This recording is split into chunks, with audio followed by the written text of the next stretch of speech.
I've seen the worst, and there is nothing left for me to hate, so I can lay me down, my brothers, on the ground. I bled today until Coyote comes to raise me up and carries me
Good evening, everybody. Welcome to the Scottish Rugby podcast brought to you by the Scottish Rugby blog. I am Cammy Black.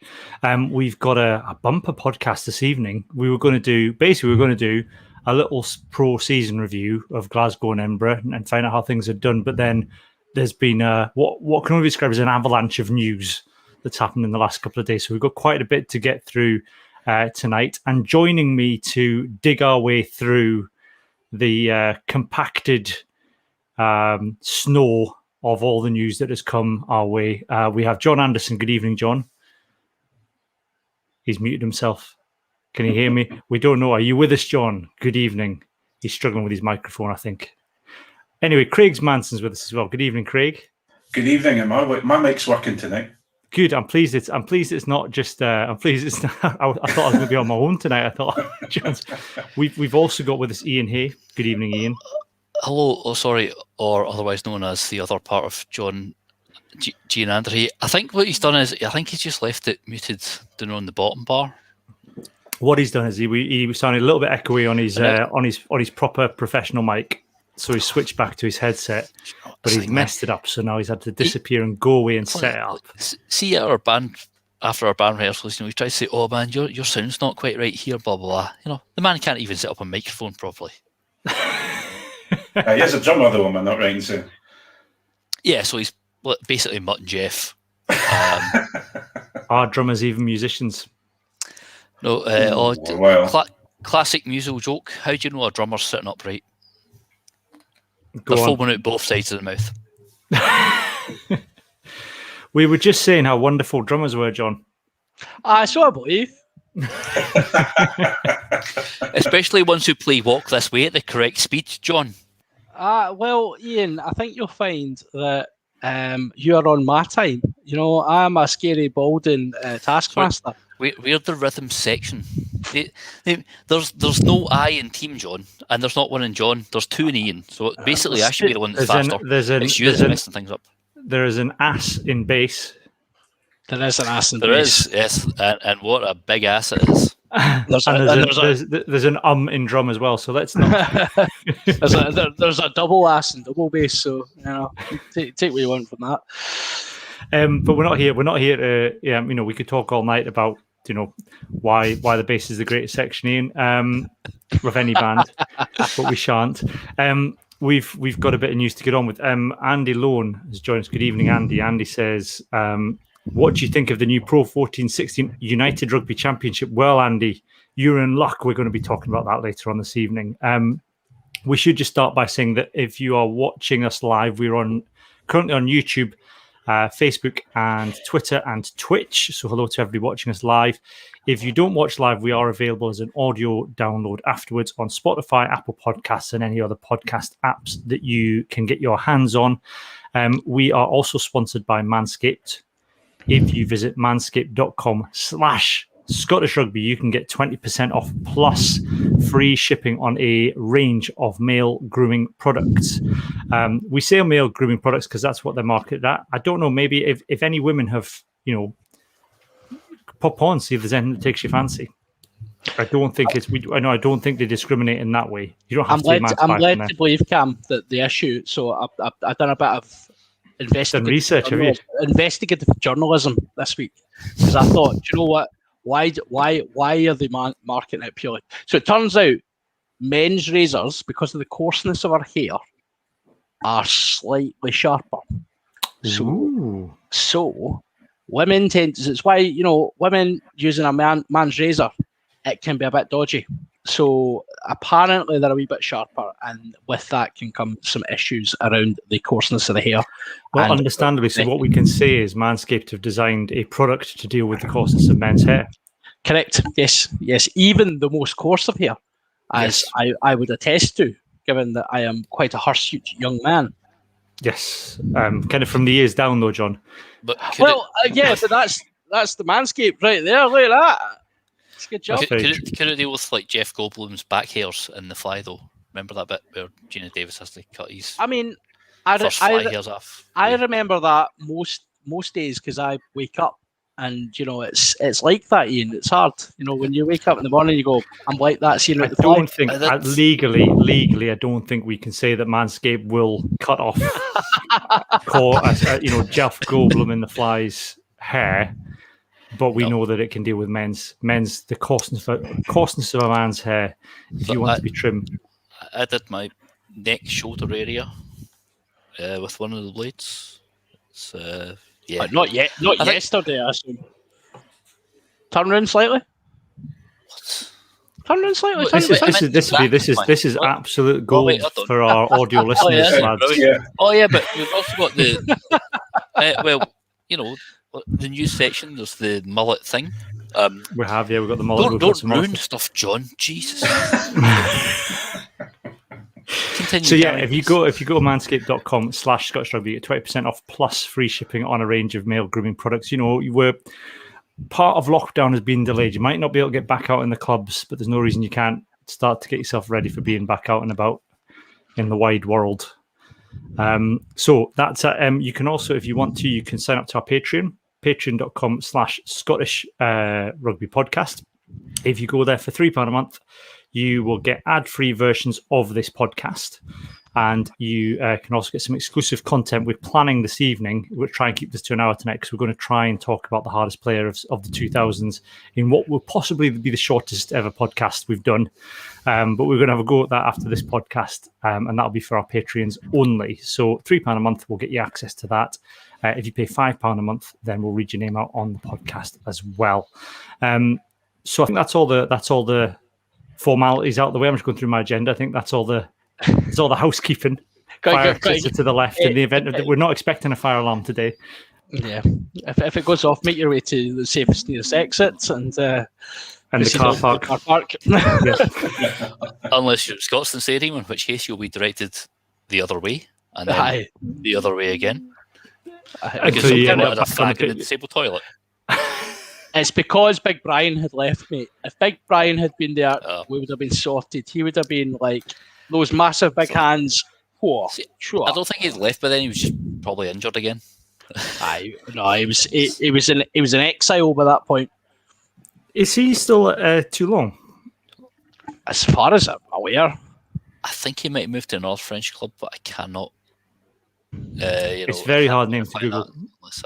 Have to remember he is indeed still at Toulon. There we go.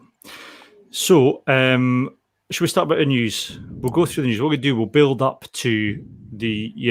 I keep wanting to call it the Ultimate Rugby Championship. That's exactly what I call it every time. I know. It's got to be, I want to put my shades on, my hat on backwards and start smashing people across the back across their back with a fold-up chair. Like I said on Twitter, it sounds like one of the breakaway. Remember all the breakaways you had from WWE in the 90s? It sounds like one of them, WCW or something like that. So we'll get on to that. There's bits of news to get on with. Hugh Jones had signed for Bayonne. He had. But Bayonne have been now relegated to the French D2. So we understand that Hugh Jones is no longer going to be on, but we don't know where he's going yet. Is he going to the back of Beyond? Very good. Bravo. Well done. Yeah, because there was rumours that obviously it had been announced he was leaving Glasgow, and it had been announced by everybody but Beyond that he was joining them. And people were speculating that this was because they were mire deep in a relegation battle, which they have now ultimately lost. So you do wonder if there was a condition in the contract to say, no, not going to play Pro D2. Yeah, you would think so. I mean, especially given that he was coming back in the Scotland squad, it would be madness not to have inserted some sort of break clause in the contract. Yeah. It's going to be, I suppose, the difficulty now from though Craig is who's got the money to pay for Hugh Jones at this stage in the season, because most of the deals will be done by now. Yeah, you would think so too. It just depends. I know Leicester were in for him the last time, but they'll probably tell him to get lost if he comes back. Since he told them, no, I'm going to stay with Glasgow for the same money as you're offering me. But that's the question. Mind you, I'll tell you, it'll be a bargain for someone. It'll be a Premiership club, I'm sure. I think you would think with the Premiership, though, the difficulty is going to be that they'll all have sorted the salary caps for the season. Budgets. Yeah, you might be looking at some of the nouveau riche South African teams, perhaps a wee return to the Stormers. Ooh. Wow, that is an interesting... It would work out. Turning to the scene of the crime. And then he'd be able to take them out in Glasgow when they come up to play us in the Ultimate Wrestling Challenge. Ultimate Fighting Rugby Championship. Absolutely.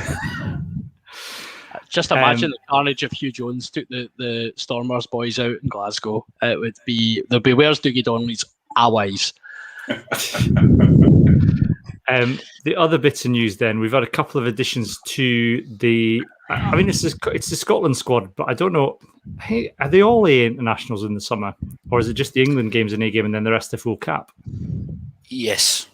That's right. So, the Scotland squad, we've got a couple of replacement calls. So, Matt Ferguson, we knew was in for surgery because he broke his arm playing Leinster. And he is not being replaced because Mike Blair says they have enough back row options. However, it has freed up a space for Rory Hutchinson, which will satisfy every single Scottish Rugby forum in the entire world. Because now the answer has answered the question, where's Rory Hutchinson? He's back in the Scotland squad. Although there's never been any explanation as to why he wasn't in the first place and why he is now, other than we have a space for him. I kind of wonder if it was, he's a regular at Northampton. And I wonder if there was a sort of, is he going to be a bit fatigued? Obviously, the SRU don't have any control over his play load. But it has been one of these, why isn't he playing? But then he's going to come in and he's going to probably be terrible. I really hope he doesn't, because he looks like a fantastic player, but he's never performed in a Scotland shirt, really. It's never had a chance, really. But look at Chris Harris, I suppose. When he first came in, everyone slated him. Well, funnily, I think the best brief moments of Rory Hutchinson I've seen in a Scotland jersey would be when he came on as a sub in that World Cup warm-up game against France when we get done in France. But he looked like far more... I think Taylor and... I can't remember who was in the field, but it was Taylor and someone else. And neither of them looked like any use. And Hutchinson looked like the only guy who could possibly break a tackle and get us some kind of attacking ball. Obviously, he's more of an attacking player centre. Rather than say a solid guy like Harrison Johnson. We'll see who gets on. I think there's something in the idea, Ian, that they're, because he's essentially run 2 years of rugby together now, and I think we talked about it previously in the pod, saying, the SRU don't have control over him, but what they do have control over is those fixtures in the summer, so they can almost enforce a break with a view to a World Cup in 2 years. Yeah. The other call up, and this one's for you, Craig, is we've got the Adam McBurney current Ulster hooker, but future Edinburgh hooker, has been called up. And I got really excited when I saw this because I thought Dave Cherry had got a Lions call up, but it turns out he's just injured. Yeah, he's had a hand injury, I believe. It's an interesting one because obviously I know. I've forgotten the hooker's name that played the young lad. We talked about last week, but I can't. You're right. I can't remember his name now. It's just gone right in my head. But you would have thought. I know he's playing with the under-20s, or he's been named in the under-20 squad. But you would have thought he may have had a bump up rather than McBurnley. But I believe McBurnley has been brought over because because he's Scottish qualified. So I suppose if he's going straight in there, he looked all right against us when Ulster played us a couple of weeks ago, But and he looks like he can do a job. But I think he'll be behind the queue of many other Scottish hookers that will be, he'll probably be coming in to hold a ruck shield, Yeah, I did like Jamie Ritchie, like when Edinburgh playing Ulster, telling the ref not to yellow card or send off McBurney. He's like, he's playing for us next year, so it's fine.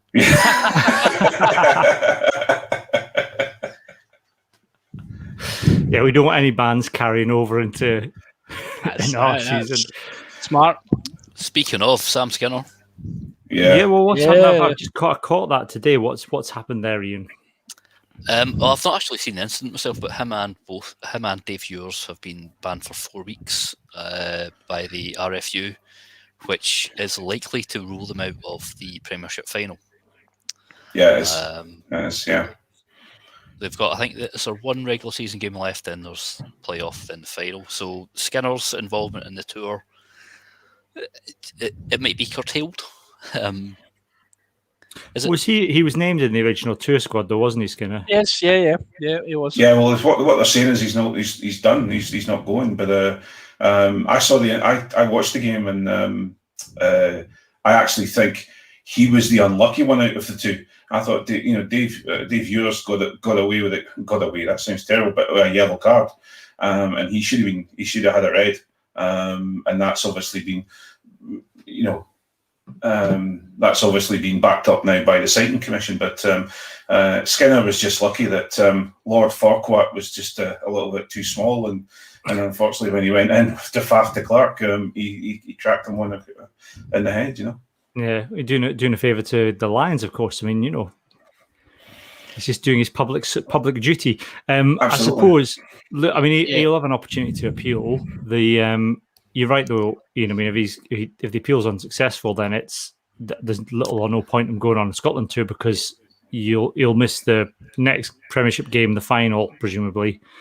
Then you've got the England and Romania game. Would be 4. England game doesn't count. England game doesn't count.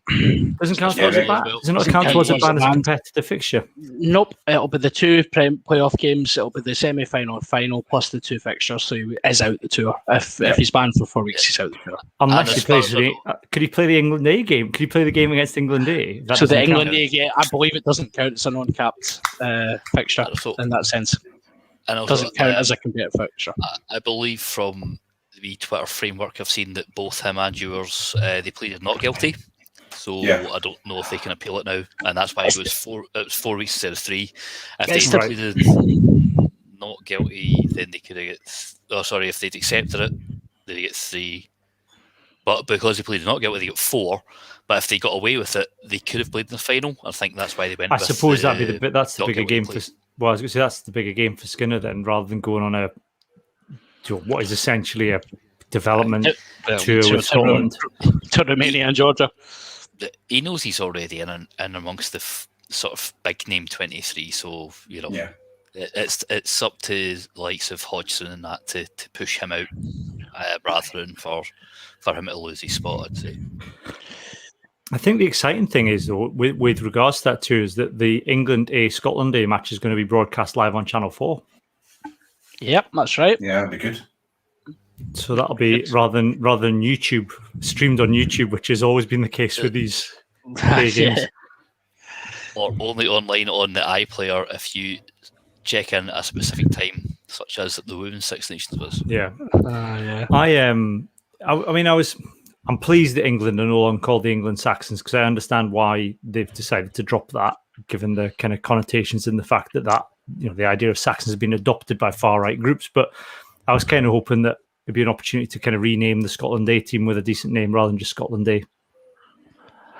Yeah, I think it's always been a bit of a missed opportunity that we could come up with something really creative. I think we've got the Irish Wolfhounds. I think the Scottish Unicorns would have been the way forward.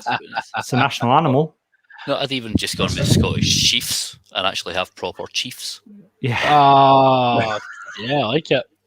What's the level below? I don't know. I don't really understand the kind of ranking of Celtic tribes. What's the level below Chiefs? Because presumably it's the A squad. It's a level below. So you can't be the Chiefs. You're the what? Assistant to the manager. Assistant to the chief. Assistant to the chief.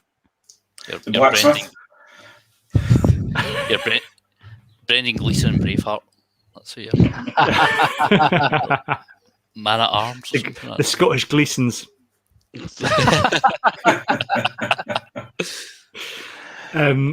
So I think that's it. The other bit of news is that the tournament that just won't die is that the Scottish Super Six is back.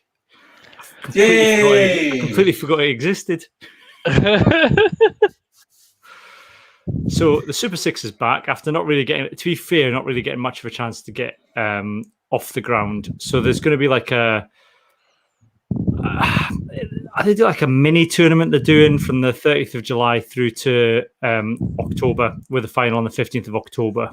So it's like a condensed season. That's kind of like what they were doing in the first place, because it was a shortened season because they didn't arrange any cross-border fixtures, and then they were going to have one after, like the sort of Scottish Welsh tournament. I don't necessarily hate the idea. I don't want to just disparage it straight away. I think it should be given time to breathe, time to develop it. But what I do disagree on is, what is it exactly? Because they're saying it's not a development system, it's a semi-pro thing, and that's why they don't mind when an unnamed team from the West Coast, and there is only one, so we know who it is, start advertising for front row forwards. So they're saying, it's not really a development league, but this is where we're going to put a bunch of development players in. I want to give it time to breathe, and there has been some decent players in it, and it would be, especially for Glasgow, like a couple of times when I went, you saw the likes of Stafford McDowell and Rory Hughes playing, because they weren't going to be in Dave Rennie's 800-man squad. So they got a chance to get at least a run out. But it's what is it? What are they trying to do with it? Is it? Yeah. But I wanted to see it. I think it's better organised. I think they're trying to have their cake and eat it a little bit with it. Is that they're trying to get rid of professionalism from the club rugby game, because there were clubs. Craig will attest to this. There were clubs within club rugby, like particularly like at regional club level, paying guys to come over from New Zealand because they had somebody at the club that could give them a job or afford to subsidise their wage. Yeah, like you'd go and play a club early in the season and you'd steamroll at them, and then the second part of the season you find all of a sudden half the squad speaking with South African accents. But I think there's an attempt to get rid of that, which I think is fair, because then it rewards teams that have a good youth setup and are able to retain their players. But like you said, Ian, at the same time, I'm not entirely sure that we want to be paying guys to come over from South Africa and New Zealand to play where there are very good players at club level who would be grateful and would grab with both hands the opportunity to play at that level. So, but at the same time, I suppose you need a stopgap. So I don't know. I think you're right. I think it needs time to find its feet. Do you agree with that, Craig? Yeah. I'm a little bit like Ian. I'm a little bit just unsure. There's a huge amount of furore about it. There's a lot of people have a very, very strong opinion either way about it. I'm kind of in the middle with it. I'd like to see how it goes. and give it its chance, because I don't think it's really had its chance. I would say, however, that the SRU have missed a huge opportunity to have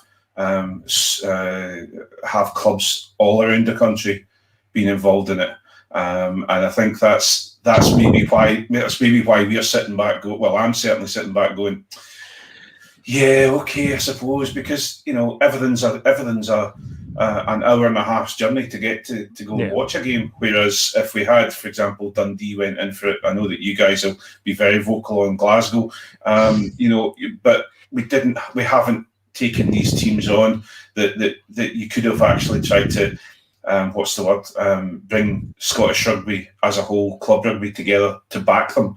Now it's just another set of teams that were always kind of just winning anyway in the Prem, and we're kind of just letting them crack on. So they've missed a trick with it. Yeah, but I mean, bring back regional rugby. I think and I think that it's disappointing that the franchises had the opportunity to do that. To say you could have had one of the opportunities, I think, one of the options was for clubs to make joint bids for it, where you'd say, we all the clubs in the Borders saying we'll put together a team and it will select from all the clubs in the Borders, and they'll play for we'll put the best clubs in the team players in the Borders versus the best in the West, the best in the East, and then the Highlands and the Midlands, and you could have. It could have been a really good development pathway, and then there probably would have been more buy-in from the clubs. Because I mean, if I saw that a lad for Berwick was getting a chance to go and play for the Borders team, and likewise, Craig, if you saw someone for Howard Fife was getting a chance to play for a team, then you'd have an interest. Absolutely, yeah, I totally agree. You kind of, if you look at it, if I'm talking to my son who's playing now, he's just going into Colts rugby, what the pathway is. Well, I'm only really talking about going into senior men's rugby within the Howard Fife, because we've got Cali, and we've got these are all still going, but it's kind of under the radar. Whereas I would have thought the SRU have got, or Scottish Rugby have got their media outlets all sorted out. They've got a fantastic social media presence. They should use that for the club rugby side of things as well. Again, we could open up a whole can of worms with that one. Yeah, Scottish Rugby internationals have come from every part of Scotland, and by the SRU made clear what the Super Six was when they put 3 clubs in Edinburgh. They made clear what the Super Six was. It is a condensing of resources back into the private schools, back into the system that has failed Scottish Rugby for years and will continue to do so. It is an absolute disgrace of leadership. I'm just furious about it. It's like when there was 3 clubs in Edinburgh picked, it was just like, all right, so we're all going to wear blue. We'll just get new badges on them. That's it. Yeah. Better not pick any poor people, because I have none of that. I know people don't play rugby. Exactly. What? Gosh. There's you get Kieran Tierney turning up at Arsenal with his lunch in a Tesco bag, and everyone loves him for it. To be fair, I don't think he's at lunch in a Tesco bag state, but I know the story. No, he literally. He did. You've got all these other guys like, my Louis Vuitton lunchbox. He's like, all right, man, got a meal deal at a Tesco. I've got a great sausage roll as well.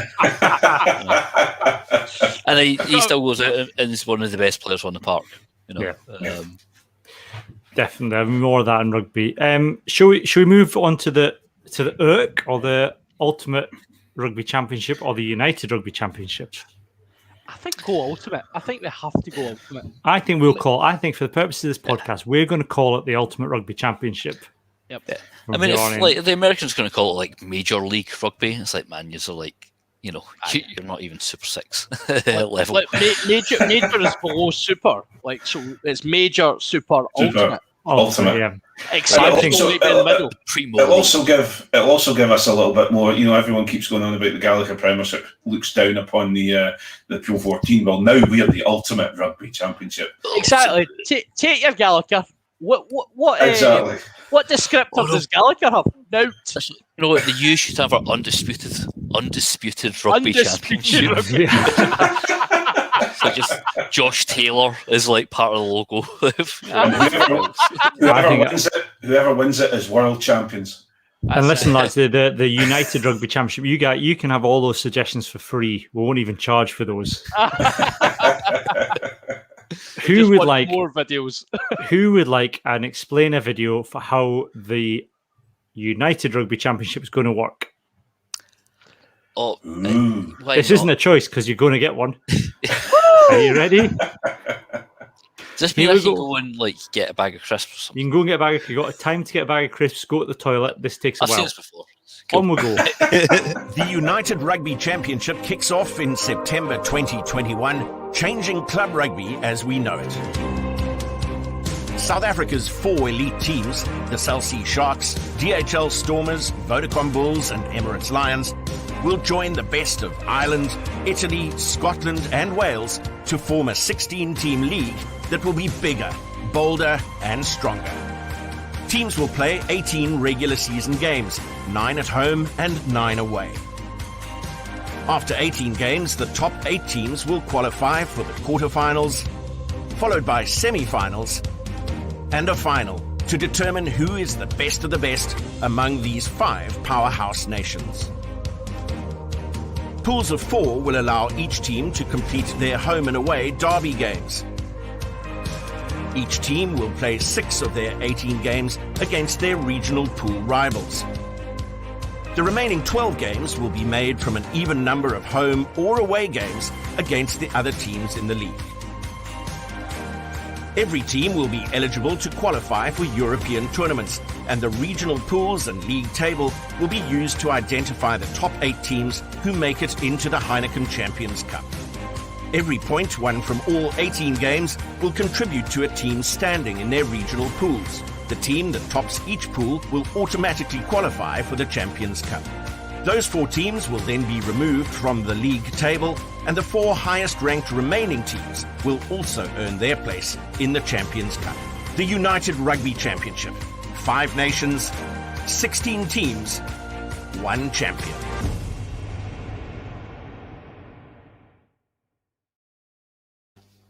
You got it? Clear? Yes. Yes. Yep. Well, certainly clearer than having a bit more clearer than the conference model. Yeah. I think the I think just Callum Kawebwe Callan says with only 2 pro teams we're going to struggle, aren't we? Top of the Italian Scotland group though. I mean, we'll probably come on to that in a bit, but so essentially that we're in the Glasgow and Edinburgh in a conference with Bennett and Zebra because all the other regions of the championship have 4 teams. Yep. Apart from us in Italy, who only got 2, so we've been lumped together in the classic Italian Scottish way together. So how long until we get dropped for Georgian teams? Eh? Or at least someone starts talking about it on the internet about it. Constant Twitter thing about it. Should be seeing Georgian teams coming in. That discussion will happen after the first season when they realise that the Scottish teams have a huge bloody advantage because we're playing the Italian teams twice. Well, should we? Where do I start with this? Should we get on to that later? Let's just generally, John. I'll start with you. How do you feel about that? I mean, is it overall? It feels like a positive and a good thing. See, once I got my head around the video and realised that because of the way they've done it, with each team at the top of the conference gets Champions Cup, and then it's everything under that. I think, genuinely, I think the Irish teams will be sitting there utterly livid at this because they are essentially spoilers. They are. Hashtag yes, they are. So if I was Danny Wilson or Richard Cockrell, and as a Scottish rugby fan and as a Glasgow fan, I am jumping up and doing cartwheels just now because 2 games against Edinburgh. Sorry guys, but you're no Leinster. Two games against Zebre. So that's 10 points.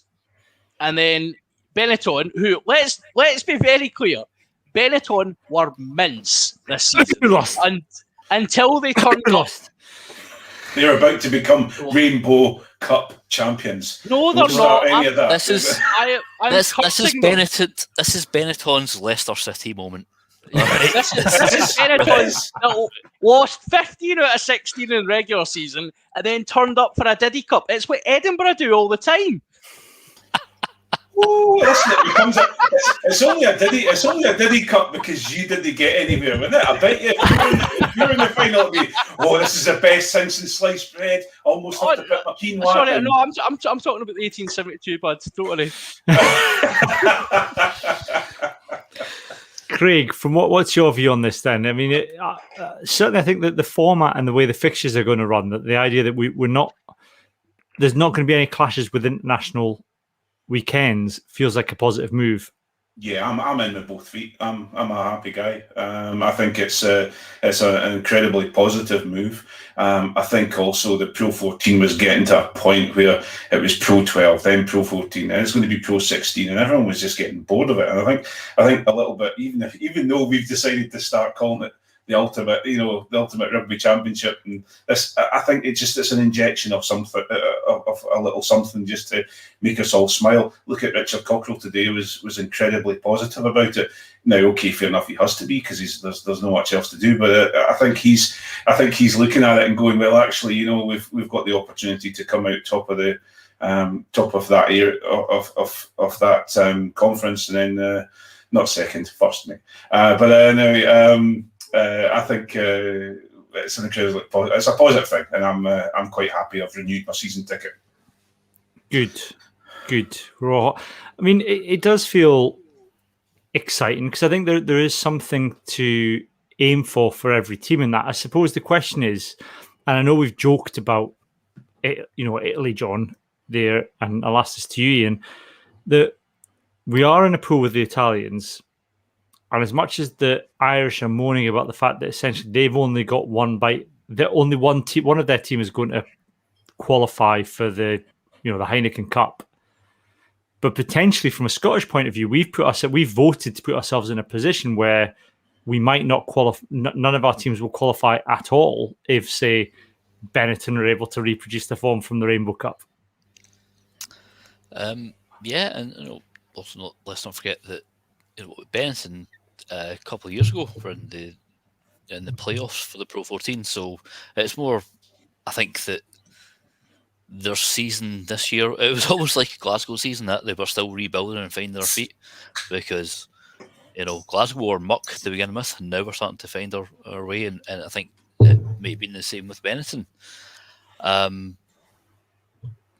it's just that with the South African teams coming in, the quality level is just going to raise all around the bar. And what it means as well is that the likes of Wales, apparently Alan Wynne-Jones hadn't played a club game in Edinburgh since like 2006. Yeah. No, he'd only played against the Border Reivers. Mm-hmm. That's the only game he played out in Scotland. Was the only game that wasn't an international was against the Border Reivers. So if this ensures, and especially because it's games are outside the test windows, if it means that there are the international players going to be turning it for club sides, it will raise more interest. It will raise quality, because it has been the fact that this last season in particular, the Irish teams completely smashed the floor with everyone. Whether it was a very attractive style of rugby or not is another matter. But I think as well, if you're Munster and Ulster, who are so set piece dominant, they're going to come against South Africans, and they're not going to bully teams the way they will. So it's going to have to make them change their style. It's also going to make us harder. But the Irish, it seems like the Irish clubs, they want to almost make a Europa Super League kind of idea. Like everything should be based on merit. It's like they're trying to close the shop. Mm-hmm. And if you do that, then all you're going to get is the same teams playing each other over and over again. And it's not going to raise standards for Italian or Scottish or Welsh teams, who we do know have world-class players. But we just don't have the budgets of the French and the English. And also, let's not forget, I mean, they seem to forget that both like Edinburgh and Glasgow were in the quarterfinals of the Champions Cup, not so recent, just a couple of years ago. And when Glasgow made the Champions Cup quarterfinals, who have we run into? The team who've been demoted for cheating. So if you're wanting to just further make that gap bigger by just giving more money to the big teams, just because it suits you, that's fine. Yeah, that's pure rugby values, isn't it? I think that's the interesting thing with the Irish objection to this, because they feel they're being hard done by in the fact that they're in a conference with the other Irish team, and so you got one Irish team gets the opportunity to qualify from being top. And is it? I mean, my reading of it is 4 teams qualify for the Heineken Cup, and then the next best 4 place teams in the league would qualify for the Championship. Is that right? No, that's not right. So it's the top 4 teams. Don't make me play the video again, John. One from each. No, I've got this under control, troops. 1 from each conference. So the top of each conference, and then it's the next 4 teams in the ranking table. So those teams get taken out the ranking, and then it's the next 4. So the next 4 best placed teams go into the Champions Cup as well. 8 so teams. There is still a level of meritocracy to it, and there is a level of meritocracy. Yeah, so there's no meritocracy anymore, right? It's just you whining because you're not getting. So, it's just the IRFU whining, particularly Leinster whining because they're not getting their own damn way.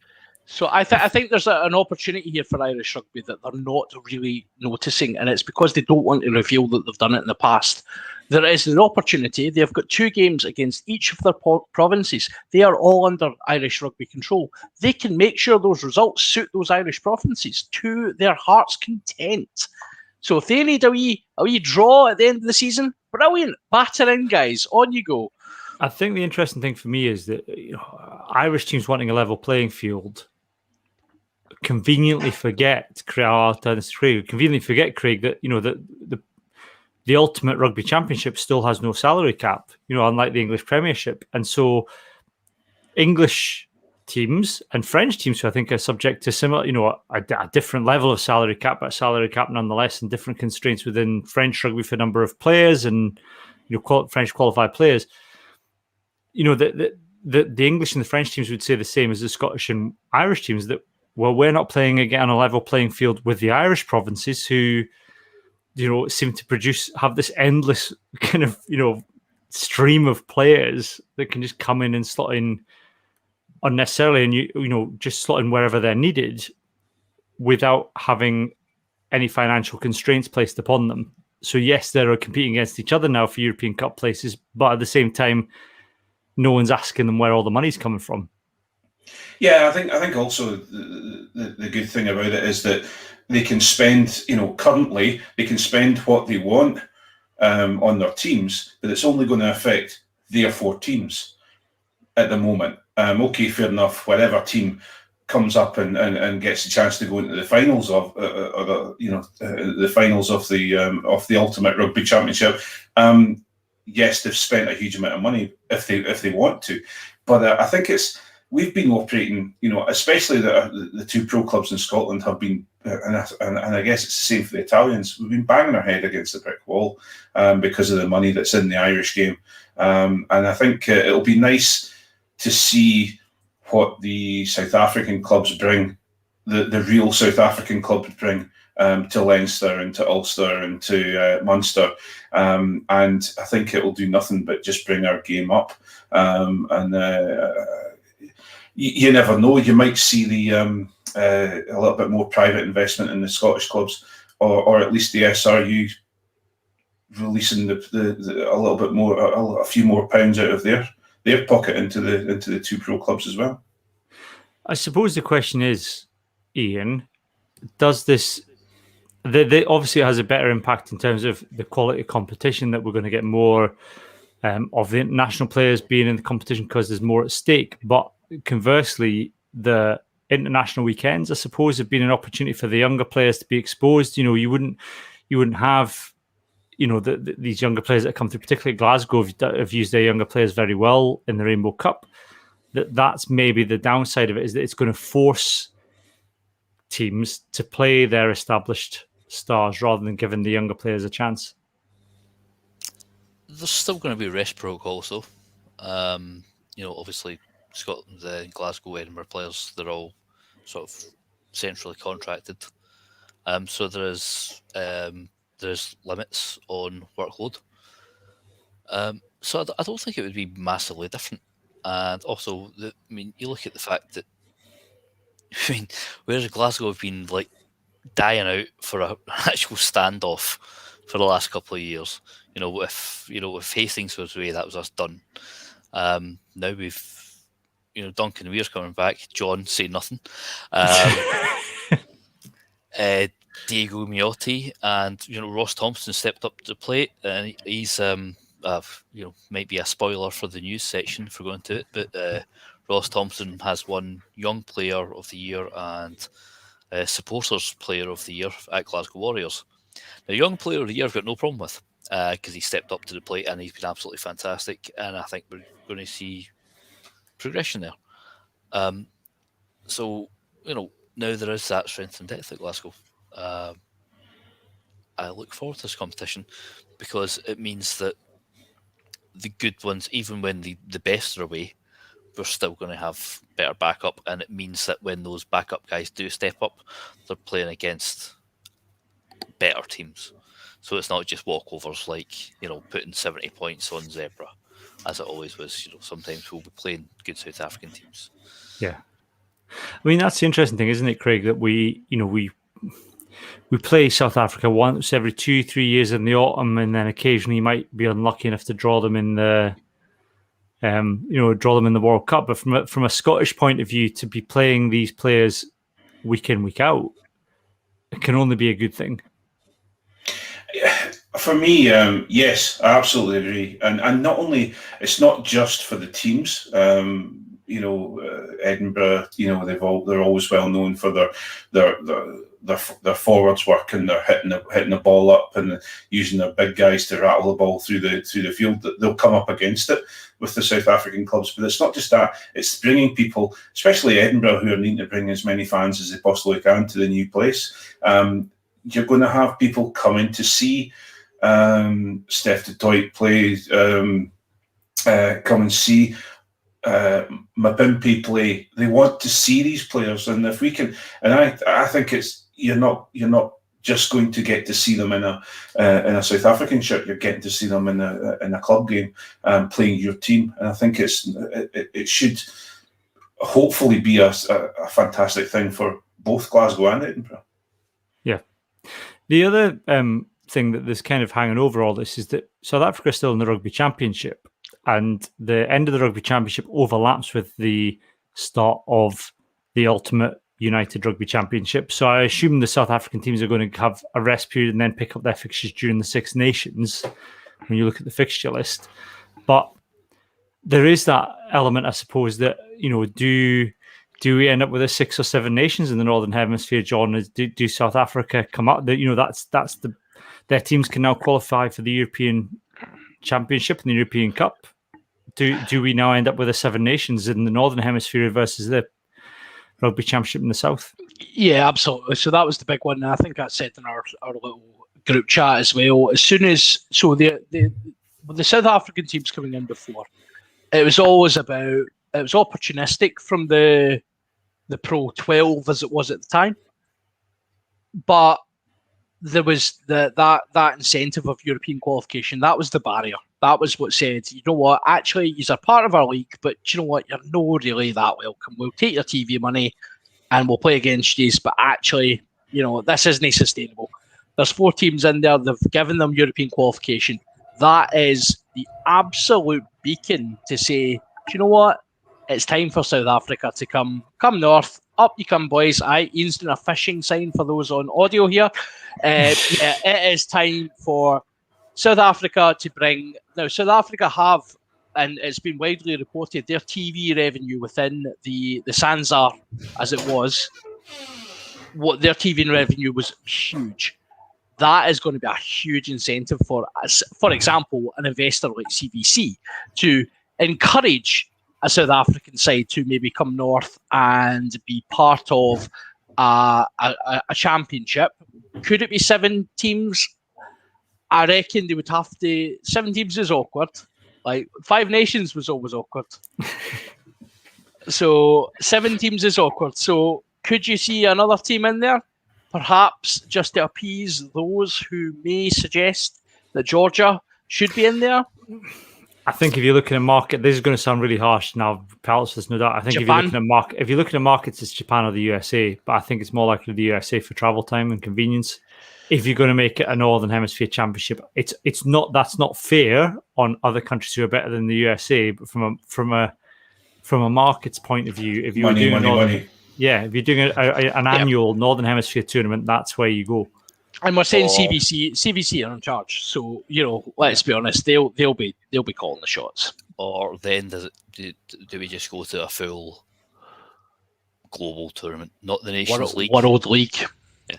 I mean, even look at the fact that Fiji have had to cut Semi Randrara from their squad for this, this sort of Pacifica tournament. Why? So they can't. Because he's playing for Bristol.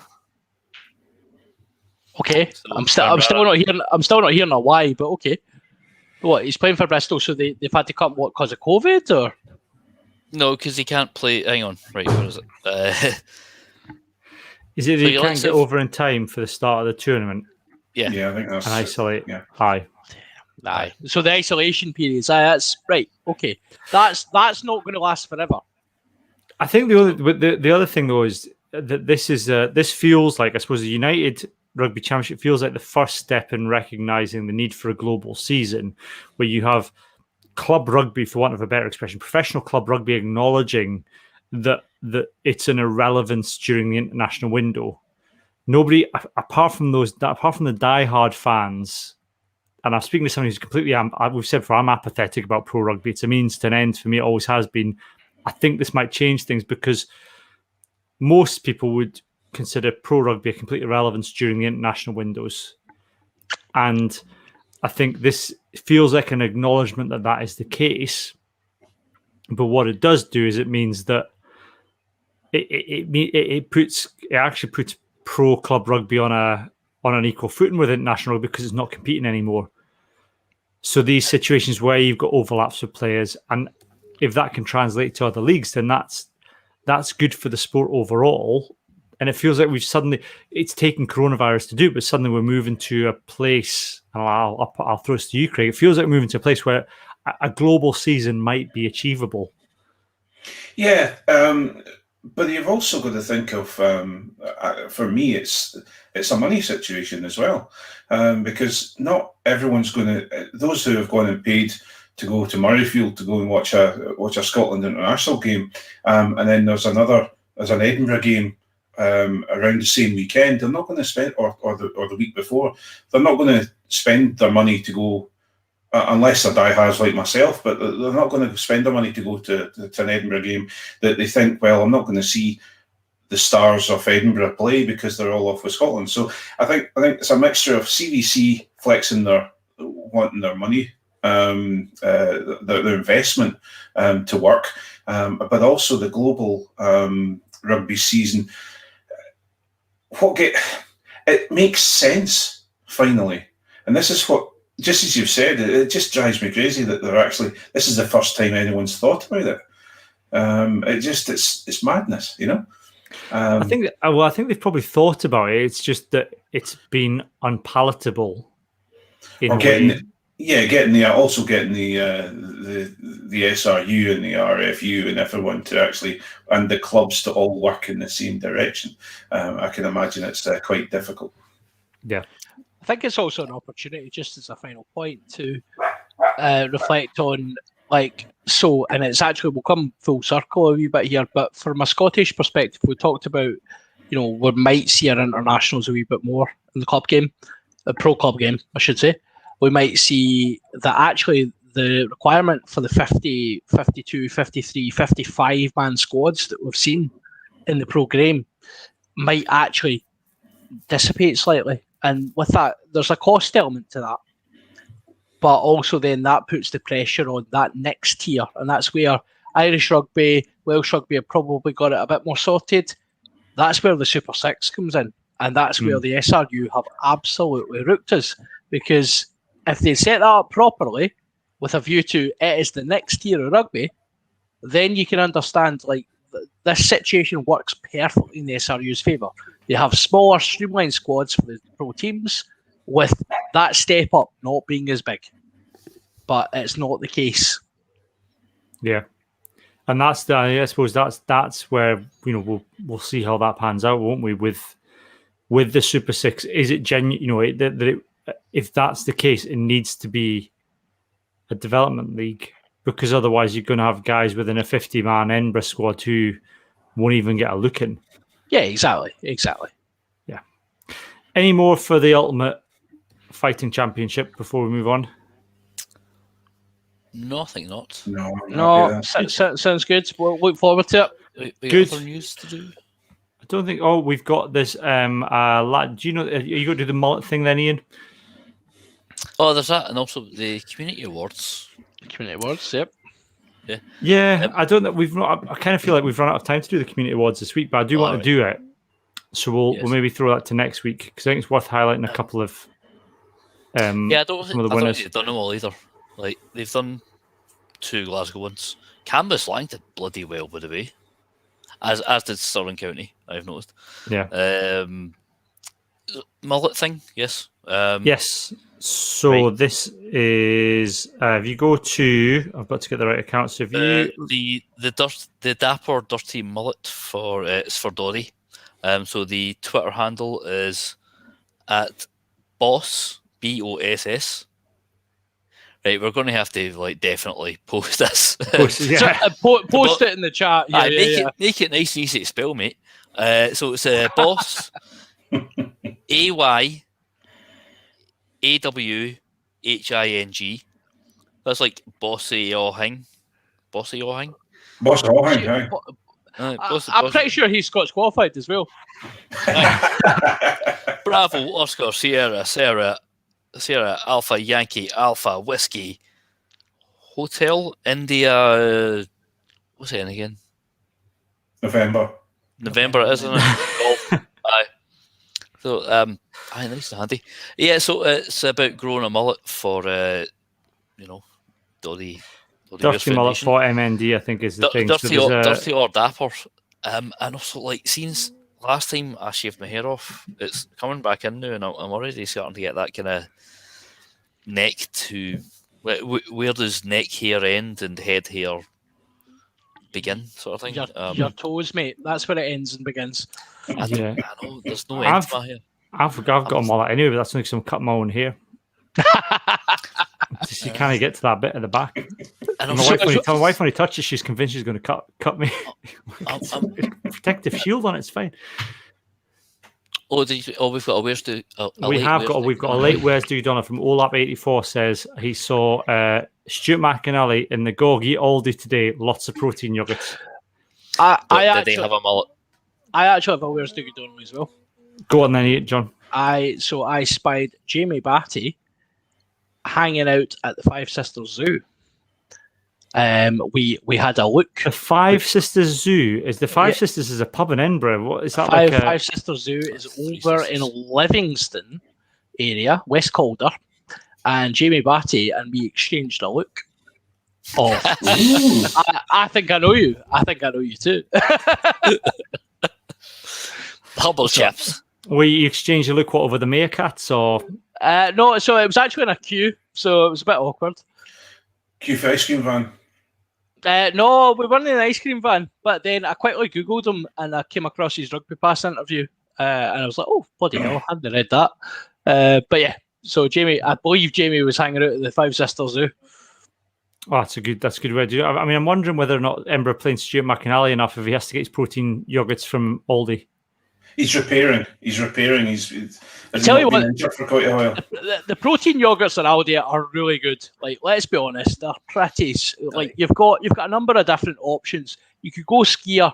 there's also like the proper 22% protein ones, which are pretty good. Listen, if all they want to sponsor us, our Manscaped sponsorship's cut up at the end of June, so get in touch.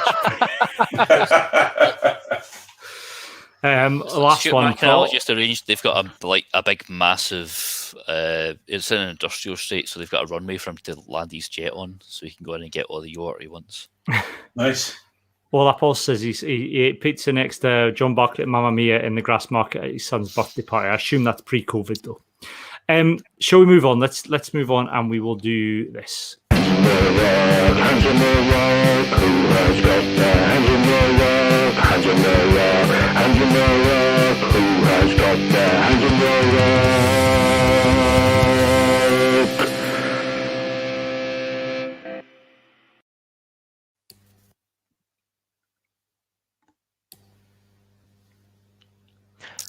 Is Cammy frozen?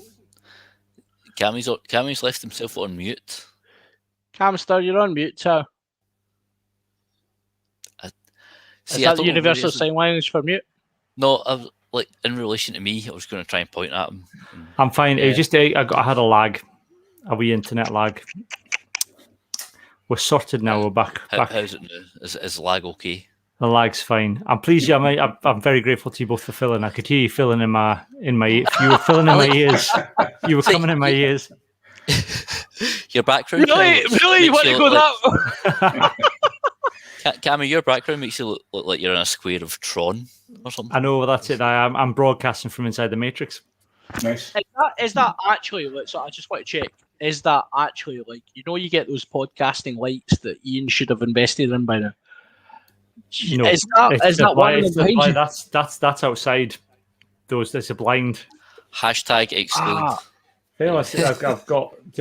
I've said before, the room I'm broadcasting from is my kids' playroom. So I've got toy trains. I've got a Mickey Mouse car down here. Do you have the instruments that you used on various podcasts in the past? Because I think this could be really useful for Taskmaster. Yes. Nice.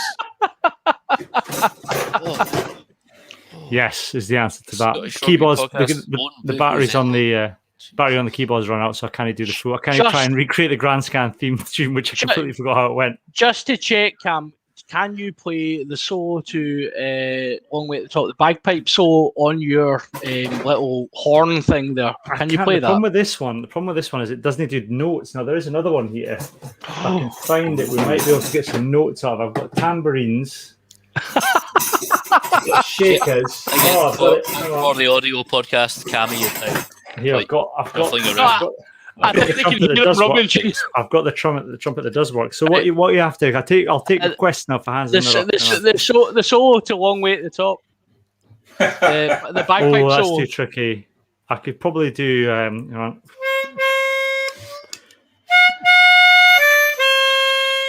Nah, I can do nursery rhymes on it, and that's about it. It's not got enough notes for the Scots.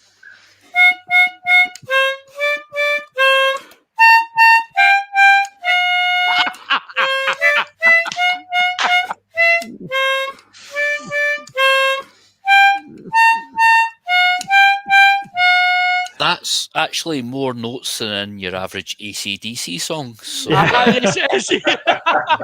I would just like to say that if anyone is listening to this podcast and they've been touched by the events of tonight and want to reach out to us and donate money to us, please do.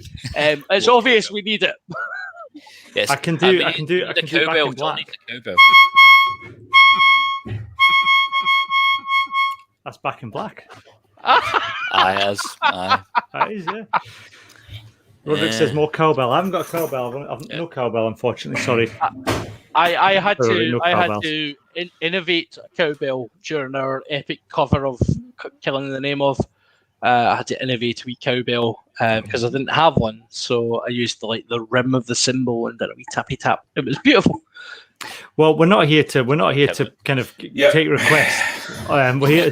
We're still our Hands in the Rockies are any of us. Me and John are starting a wedding band, so with Cammy on plastic instruments.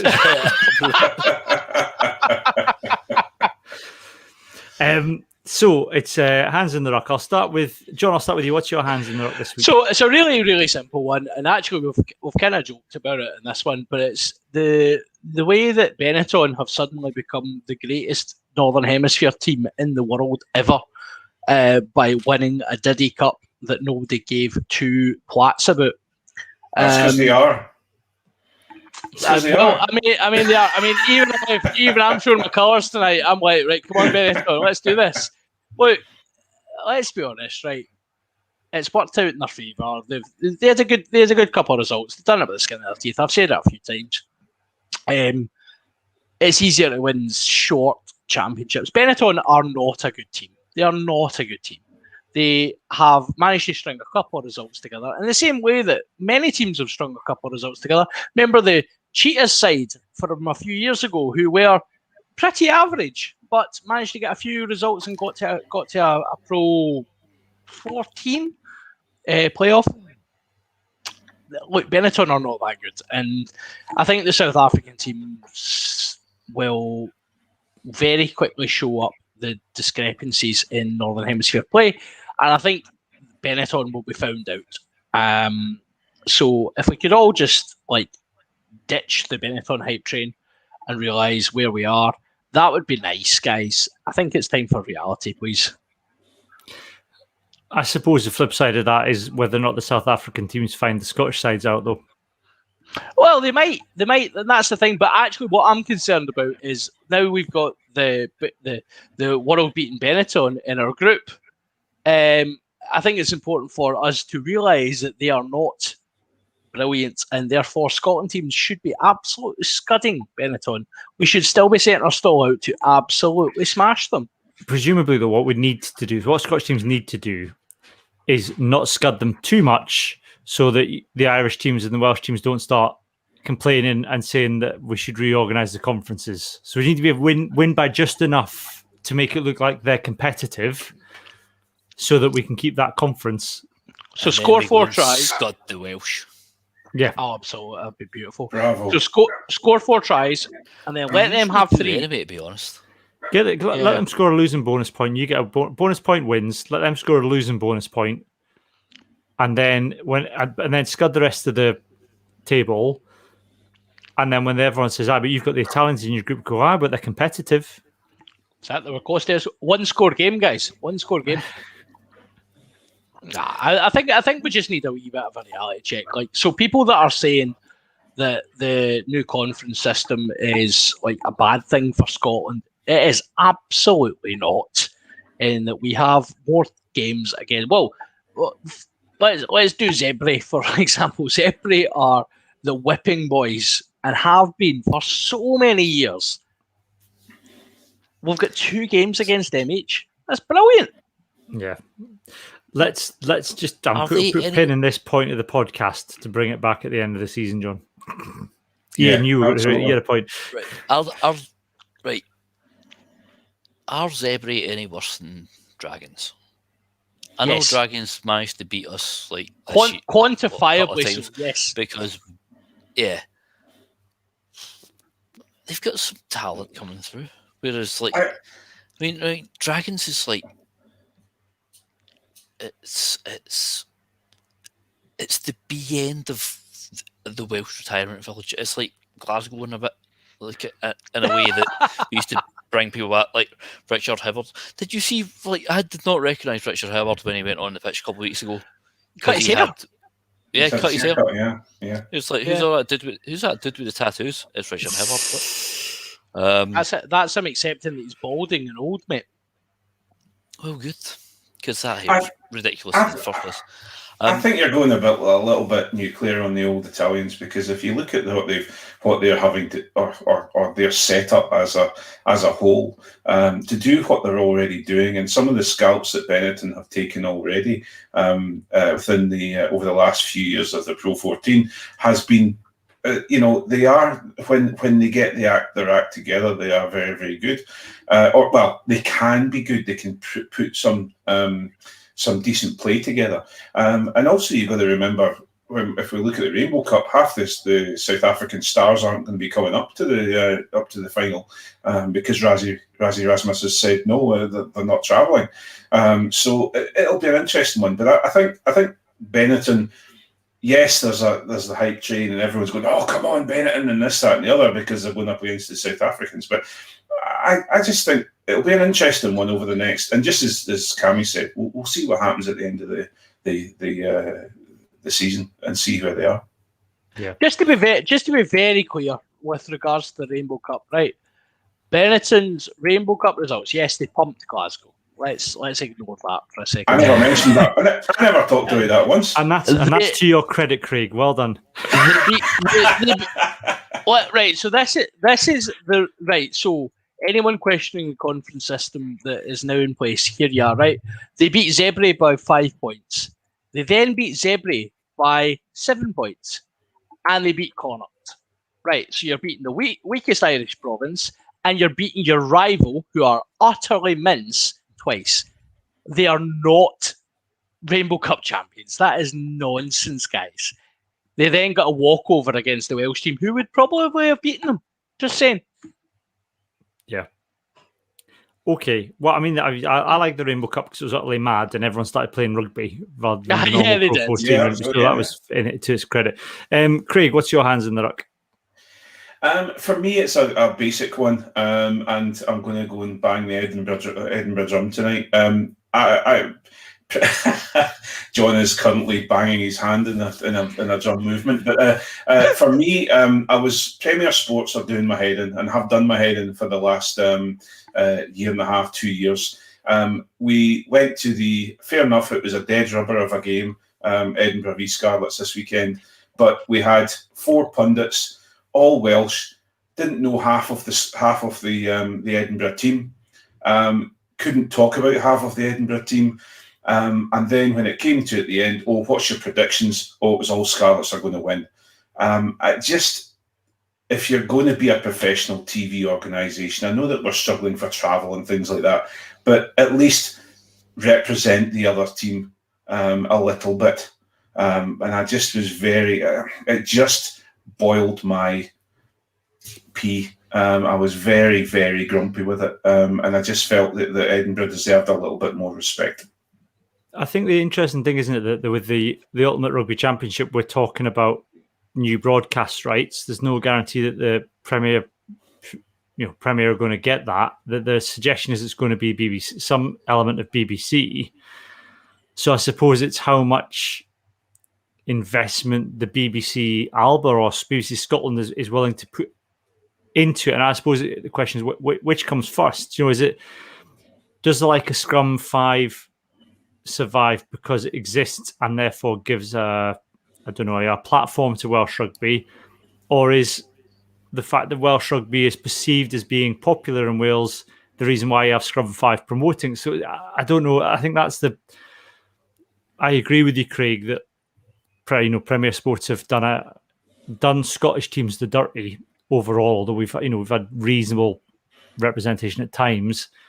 It's a worry, I suppose, a little bit of what we're now going to get with the Ultimate Rugby Championship. Yeah, I'm concerned that the new championship is going to be split over 2 or 3 different TV companies, and you're going to have to search for it. I'm concerned about that, or you're going to have 3 or 4 different subscriptions to get to see your team play every single game. But also just little things like when we were piping in crowd noise. The crowd noise that Premier Sports used to pipe in was just white noise. It was horrendous. And at least this time we got to hear Frank Murphy's bind echo throughout the ghost town that was Parc y Scarlets. But it was just, I just feel if they're going to be try to be taken seriously, they need to take the teams seriously and get a bit of respect from the fans and from the teams. And I just felt this weekend was, yes, fair enough. There wasn't a lot to be won out of, or there wasn't a lot of purpose out of that game. But I just felt they deserved to respect the players and the fans a little bit more than they did. Yeah, fair enough. Iain, your hands in the ruck. Well, I would just like to second Craig there. Maybe it's, we're hearing things through slightly blue tinted speakers, but it does seem like the Welsh and Irish commentary teams on Premier Sports are particularly parochial and biased. What's my hands on rock now? Now Cammy's left, and also these are completely, they're not consequential things. But my eye's been twitching for a while, and it started twitching again. So now I'm confused. What's annoyed me this week? John, tell me what's annoyed me this week. Maybe nothing's annoyed you. I think maybe that's why you're twitching, because nothing's annoyed you. I think Craig's got a very valid point. I think so. I was going to interject when Craig was talking about multiple different subscriptions and the phrase "Where is the game?" I was thinking. I mean, I was hashtag pray for Iain at that point, because I was thinking of the forum and thinking how absolutely livid you would be if it was on multiple. Like, even though we've had 2 years of Premier Sports having all the fixtures, what channel's it on? What channel is it on? It's like, well, it'll be one of the Premier Sports channels. Or that's not like, so we know that S4C are probably going to get free to air stuff, but I still think that Prem are going to hold rights to everything, but it's just in certain areas they'll give out highlight reels or language based rights or Welsh, Gaelic, they'll dish them out. But everything, if you want everything, it'll be on Prem. And also the fact they've got the top 14 now as well, so we get to see Finn Russell. I think there's a market for Scottish rugby on free air if it was done properly. I think you could easily. I think if somebody had the guts to do it, there's a market for a Scottish rugby magazine type show that includes the Super Six. I know the SRU did a deal, but it includes a bit of Super Six, a bit of club rugby, and the pro, the alternate rugby teams as well. But I don't know. I was just going to say, is this not a current sales process? Well, that's our podcast. Isn't Absolutely, that's what we try and do. If someone wants to supply us with some footage, we will give commentary over the top of it. It will be beautiful. Yeah, I have a film degree, so I can film it all. See, if you're filming, we'll not get to hear your repertoire, your witty repertoire, and there's Mr. We're trying to have you filming. That's true. We should do it. I think we should do it. Kind of Wayne's World style. We could make it meta and kind of include Iain from the gallery, couldn't we? Oh, that's beautiful. But we breaking all the walls. I know. Just the fourth wall, every wall. Get in touch, BBC. A tube of walls just getting smashed. I think a bit, like in Wayne's World, where they recreated Wayne's basement to do the TV show. Yeah. I think we should get BBC Scotland down to recreate My Kids Playroom, and we should then recreate that on a soundstage. Yeah. Chipping over musical instruments and everything. That would be no worse than the View from a Terrace show that was on BBC Scotland the other night. So I think we are on to something, guys. Yeah, absolutely. Yeah, absolutely. Well, that's one that's got that had your big captain. Oh, look at the Scotland players not taking the knee. How shameful the Scottish rugby players. Is that old firm facts? No, I think it was that Craig Fowler guy, maybe. All I want is Peter Reid to come in and do a roving reporter now and then, and just Peter Wright, I should say, just come in and just talking about breaking walls. He'll be the man. Like he's everything. He's a long. Do you remember Andy Townsend's tactic trucks that they tried on? They tried that on Match of the Day back in the day when it went to ITV for a bit. Peter Wright's a long distance lorry driver. We could get him to do the tactics truck live from an actual truck on the road. Just give him a FaceTime from his cabin. If we time it right, he'll be on his 45-minute break. He'll be on a break in his taco. He'll just get us straight onto the truck. That'd be absolutely sensational. And then we could, if we time it properly, we could actually go and live stream his truck. But no, if he's doing like a cross-channel run, we could probably watch all of the European Championships while we're waiting you at Dover. Yeah. Yes, it's good. Yes, we could. So my hands in there, it's kind of linked to this in a way. Is I suppose it's just the realization now that Scotland are in an international football tournament for the first time in decades. How much of a minority sport rugby is in Scotland? I think we've had it good for the last kind of 10 years, maybe. That particularly on the Vern Cotter, as the results got better, we on paper the rugby team's been more successful than the football team. And you think things are really going well here, and then you just look at the amount of content the BBC has put out over the European Championship in terms of getting bloggers, comedians, people doing daily content, and you compare that to what went out over the Rugby World Cup, which was sweet FA. Yeah. Maybe we're just pish at it. Yeah. If I'd knocked a couple of buildings in, I could see Hampden from where I live. Yeah. Right.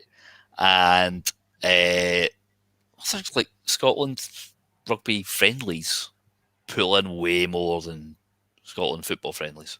Yeah. I mean, there were times there's only been like not even 20,000 people over there. They put on all these extra like gates at Glasgow Central at the train station, and you can just walk in, just like, all right, I don't have to walk through this gate at all. I could have just gone straight up to the platform. Yeah, we just do a sucky job at advertising. And I think it's just we're at a stage where we should be someone somewhere should be doing all that extra stuff for getting the poets to write poems and get it to go viral on and getting boomers to criticize the poems and say they're rubbish and all of that should be what I think where is we are. The massive thing for me is that thing is now, there's that classic sort of old cliched scenario of trying to explain the offside rule to someone, and you're there in a pub with ketchup bottles and all this, right? The offside rule in football is a lot easier to explain than the offside rule in rugby. The rules of rugby are very, very difficult to explain unless you know them. Even if you've got something like Sam Larner's whiteboard rugby, some of that, I've watched some of that, it's like, but you still have to know what the gain line is. There needs to be an absolute dummies guide done There on does. website and before games, even just a sort of 5-minute warm up. Like, sorry, right? So is this your first Scotland England game? Is it right? Here's what happens. Because it's a very, very complicated and confusing game. When did they? Sorry, Ian, I was just going to say I didn't mean to interrupt. I talked though. What I would say, was there not a point when Squidge did an introduction to one of the games? Was it the World Cup or was it? I mean, I would say that the World Rugby do a reasonable job of that kind of stuff. They do. There's stuff on their channels that does a reasonable job of it. I think someone said to me that BT Sport, and I don't have BT, so I don't understand. I don't really follow it that much, but the BT Sport magazine shows do a good job of that kind of stuff. And even I think Rugby World magazine does a very good job of like talking about rugby without talking down or assuming knowledge of it. But I think it's around the Six Nations, the coverage is basically the game, and that's it. You need to know. There's nothing on the social media. There's nothing, no build up to on the social. The build up on the social media isn't anywhere near what it's been like for the European Championships. Yep. No, you need to know where you're looking. That's the thing. We took a guy through to Scotland Fiji when Cats at the Rave was unleashed, right? And I was very very excited. Mia shouted in his ear to tell him that Cats at the Rave was coming, and he didn't know really what that was, and that's understandable. But it was his first rugby game, and genuinely on the train through, we were like Googling beginner's guide to rugby, and there wasn't anything that actually was engaging or just simple. And Ian's absolutely right. We shoot ourselves in the foot because we make this game that is so exciting. Like once a person's into rugby, they talk about You can score at any time. And you can literally take the ball on your own goal line and you could be under the posts in 5 seconds' time. That doesn't happen in football. Glasgow Exeter. Exactly. Like my mate, sorry to interrupt. I was just go. Right, my mate Lindsay, right, who I used to like. Me and her were at uni together, and she used to play for. She's a Man United fan, but she was on like Man United's girls' team's books for a while, and then a couple of years ago, she signed up for a local rugby team. She's like, I need to get fit. You know, she's like 35. She's like, I've never played rugby. I was like, check this out. She's like, I know a bit of league because I'm from that area, but I don't watch rugby because I used to think it was just fat lads running with an egg. Even though it still is sometimes. Yeah. we were in uni in Wales together and lived in a house just on the back of Rodney Parade, and we were just like, it's just fat lads chasing an egg. And then I showed her that, and she was like, "That's pretty bloody good, isn't it?" You know, so you show stuff like that. You know, you get people excited by showing that kind of stuff. You know, we had. Yeah, I think you're right. It's of big hits, which we don't want anymore. But again, it's that whole thing of you watch the Calcutta Cup comes up, and they have the same old punditry standing at the same place in Murrayfield, and they talk for half an hour to an hour of. Here's a coach, let's talk to him and find out what Eddie Jones has got to say for it, even though it's usually utter usual. And then they don't have that. So, and that's when I saw that small clip of Squid's Rugby on I think it was one of the World Cup warm-ups, it was exciting because you actually got a bit of comedy through it. You got a bit of, you could tell what was going on. He broke it down. And I think, for me, that's the sort of thing we need, rather than this. Okay, he's retired, but bringing out Inverdale and Sir Clive and rolling them out anymore, you know. Even the guys that we've got just now, even your Andy Nichols, even I would go as even far as to say Chris Patterson. These guys, they're so media managed. They just say the same stuff every single game. I was going to say, I think that Chris Patterson and the commentators do a good job during the Six Nations of explaining what's happening on the pitch. I think the problem is that there's not enough done to draw people into getting them to sit down and listen to a commentator explaining what's happening on the pitch.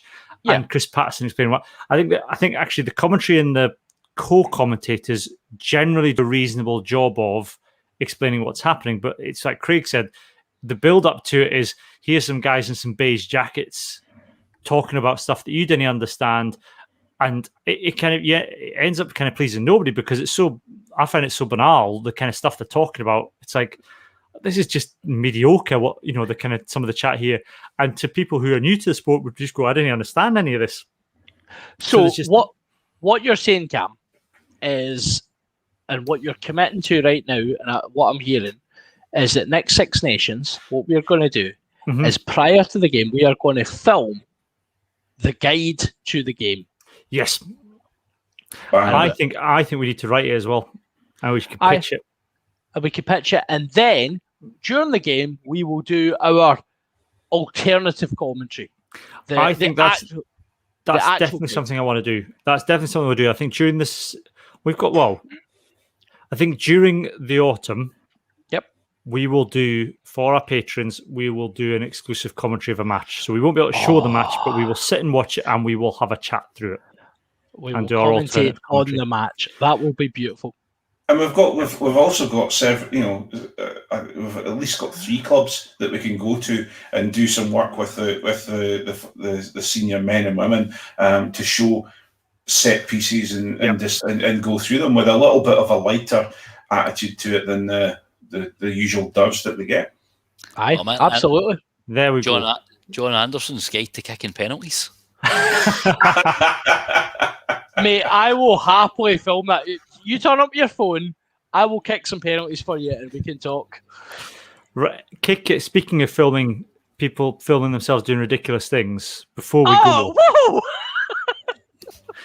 We should just say that a week on Friday, we have our Dodmaster, which is our take on Taskmaster. It's a British and Irish Lions inspired version of take on Taskmaster. We've got 5 contestants representing Scotland, England, Ireland, Wales, and the Springboks. So we've got from How Fife, we've got Johnny McGinty, who's representing Scotland, doing a sterling job in his task to raise the most money. He is currently topping the charts of people who've raised the most money for My Name's Doddy. If you go to justgiving.com/fundraising/Dodmaster, or go to Just Giving and search Dodmaster, you'll find our main fundraising page. If you scroll down, you'll find a link to the contestants, and you could donate to the individual nation of your choice. Because one of the tasks they've been set is to raise the most money for My Name's Doddy. They've been set other tasks, which they will be filming and recording before the evening, and we'll play those live on the evening, which will remain a secret until then. And we have 3 Dodmasters judging it. We've got John. John, you're going to be judging it.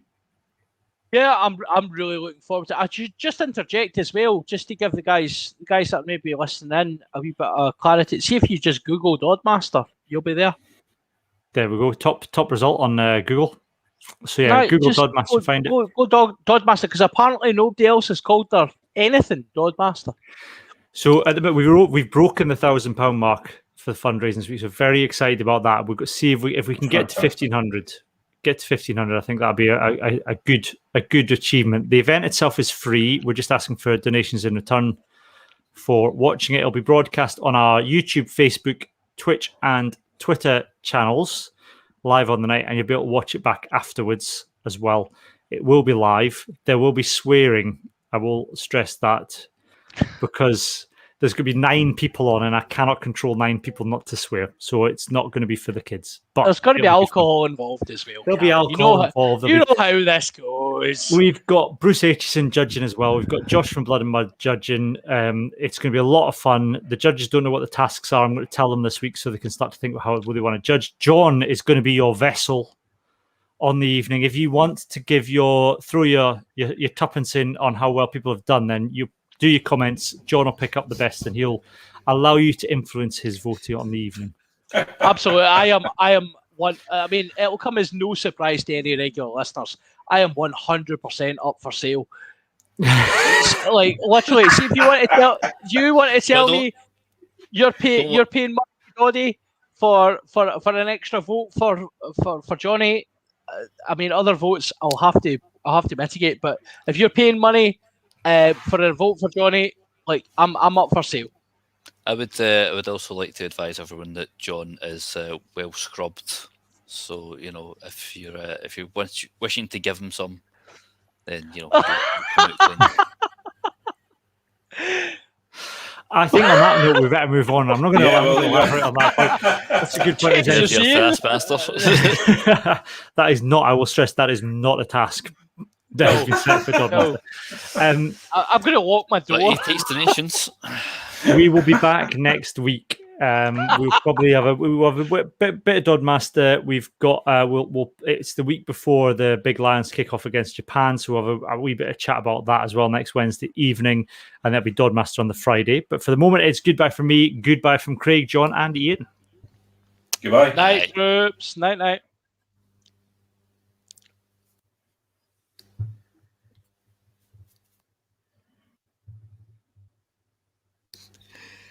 Cammy seems to have switched Left himself us. off, but not the. Now we can Cammy play. seems to Cammy has left the studio without ending the recording, so we are still live. Yeah. Here you I'm come. hearing this again. Oh no! Oh, this Yes, was you like pressed the wrong button. This was the Marvel end bit, and you've just ruined it. We were just going to have some serious fun, Cammy. Post-themes. Post-scene. We could have a chance to set up the big mystery for the next episode. That was the That's SRB not- universe. That is not where we were going with that. There we go. I'm going to press the right button now. Good night, folks. No, leave us on.